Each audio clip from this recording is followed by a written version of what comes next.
cos theta बराबर क्या हो जाएगा, tan जब इधर गुणा है तो बराबर के दूसरी तरफ जाएगा तो भाग हो जाएगा, यानी cos थीटा बराबर sin थीटा बटे tan थीटा। क्या हो जाएगा, sin थीटा बटे tan थीटा।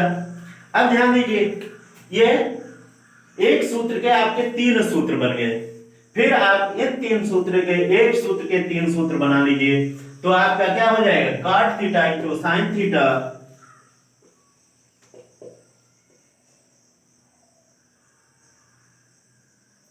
cot थीटा बराबर cos थीटा बटे sin थीटा। अब यहां ध्यान दो कि sin इधर भाग है, इधर आके गुणा हो जाएगा, यानी cot theta into sin theta बराबर cos थीटा, या sin थीटा बराबर 1 sin थीटा बराबर cos थीटा बटे tan थीटा।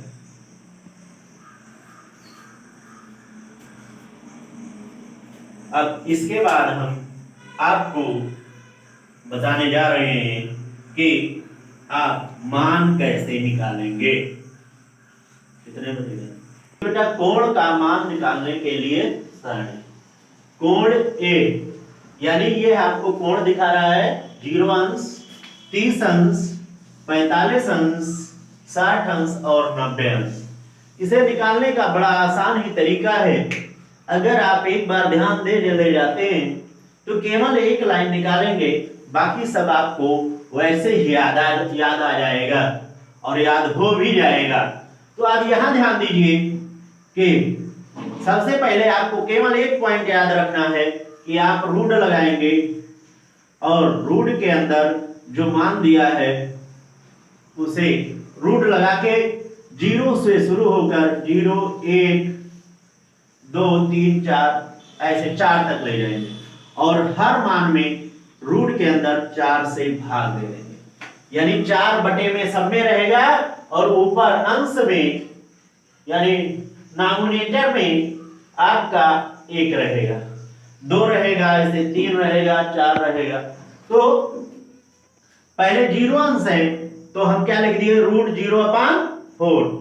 अब रूट 0/4, 0 को किसी भी संख्या से भाग दोगे तो आपका मान 0 ही आएगा, इसलिए इस साइन 0 अंश का मान 0 हो गया।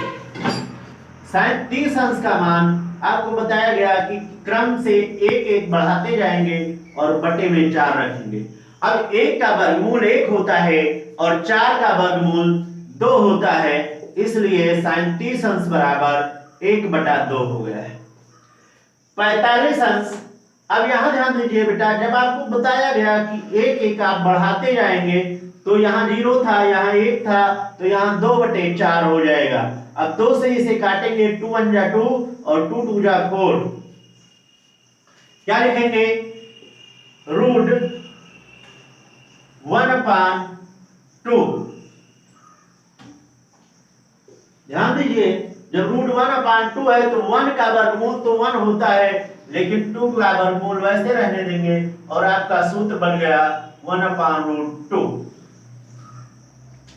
60 में आप क्या करेंगे, आप लिखेंगे 3/4।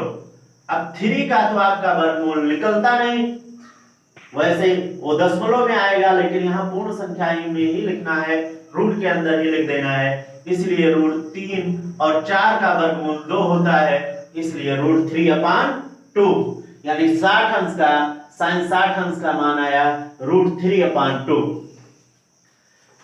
रूट 90 अंश में 4/4 यानी वही कट गया तो आया रूट 1 और रूट 1 का मान 1 होता है, यानी साइन 90 अंश का मान क्या हो गया, 1 हो गया। अब आप क्या करेंगे, इसे हल करने के बाद इधर वाले सारे मिटा देंगे और इसके बाद आप अपना और व्यवस्थाएं हल करते चलेंगे। 0 1/2 1/√2 रूट 3/2 और 1। अब ध्यान दीजिए बेटा कि काश का यानी इसके बाद वाला तुरंत वाला जो था, काश का जब आपको निकालना है तो आप पीछे से यानी दाईं तरफ से पहला अक्षर लिखेंगे 0 के नीचे यानी 1, और फिर t अंश का √3/2 यानी 3/2, यहाँ 1/√2 और फिर 1/2 और फिर 0। यहां ध्यान दीजिए बेटा, आप बड़े आसान से समझ सकते हैं कि इसका 0 अंत में चला गया 1/2 दूसरे नंबर पर, और √1/√2 उसी स्थान पर है, और √3/2 इधर से दूसरे नंबर पर, और 1 पहले नंबर पर। यानी जो सबसे अंत में पहले नंबर पर था वो सबसे पहले नंबर पर आ गया, जो सबसे अंत में दूसरे नंबर पर था वो सबसे पहले यानी बाईं तरफ दूसरे नंबर पर आ गया। इस तरह दूसरा ही आपको यानी एक आपने बना लिया तो एक के बाद आपके चारों मान बड़े आसान से निकलते चले जाएंगे, पांचों मान। तो अब काश के बाद आपका tan आता है, tan। अब tan का मान अभी आपको बताया गया था sin थीटा बटे cos थीटा, यानी sin 0 अंश का मान बटे cos 0 अंश का मान। तो sin 0 अंश का मान 0 है और cos 0 अंश का मान 1। अब 0 को किसी भी संख्या से भाग देते हैं तो उसका मान क्या आता है, 0 आता है, यानी tan 0 अंश का मान 0 होगा, tan 0 अंश का मान 0 होगा। पुनः sin 30 अंश जब लेंगे 30 अंश बटे cos 30 अंश, तो यहां ध्यान दीजिए sin 30 अंश का मान 1/2 है और cos 30 अंश का मान √3/2 है। तो आपका क्या बन जाएगा, 1/2 बटे 3/2 √3/2। अब देखिए दूसरा और चौथा आप परमीय संख्या या कहीं भी पढ़े होंगे तो दूसरा और चौथा कट जाता है, पहला और तीसरा बच गया यानी 1/√3, क्योंकि ये दोनों समान है नहीं इसलिए नहीं कटे। यानी tan 30 अंश का मान क्या आ गया, 1/√3। tan 60 अंश का मान आपको 45 अंश का मान अब निकालना है, तो 45 अंश के लिए आप क्या करेंगे, sin 45 अंश का मान लिखेंगे, cos 45 अंश का मान लिखेंगे, तो 1/√2 बटे 1/√2, दोनों के मान समान है इसलिए वही बटा वही बराबर 1 होता है, यानी tan 45 अंश का मान 1 हो गया। पुनः 60 अंश जब आप लेंगे तो sin 60 अंश बटे cos 60 अंश, अब इसका मान √3/2 बटे 1/2।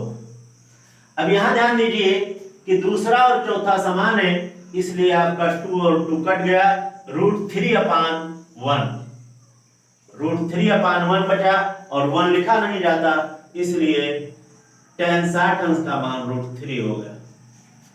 अब tan 60 अंश का मान जब √3 हो गया, अगला पॉइंट है आपका 90 अंश। sin 90 अंश बटे cos 90 अंश बराबर, अब sin 90 अंश का मान 1 है और cos 90 अंश का मान 0 है। तो किसी भी संख्या को अगर 0 से भाग देते हैं तो उसका मान अनंत आता है यानी इन्फिनिटी, और आपका यहां क्या हो गया, इन्फिनिटी।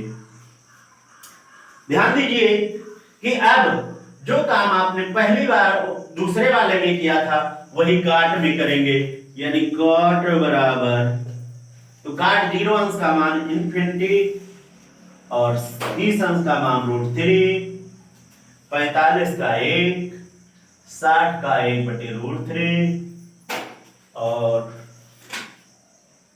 90 का 0। अब आप फिर लेंगे sec थीटा यानी sec। अब sec काश का उल्टा होता है, यह भी सूत्र आपको लिखा दिया गया है। तो sec 0 अंश बराबर 1 अपान काश 0 अंश। अब काश 0 अंश का मान 1 है, इसलिए 1/1 बराबर 1।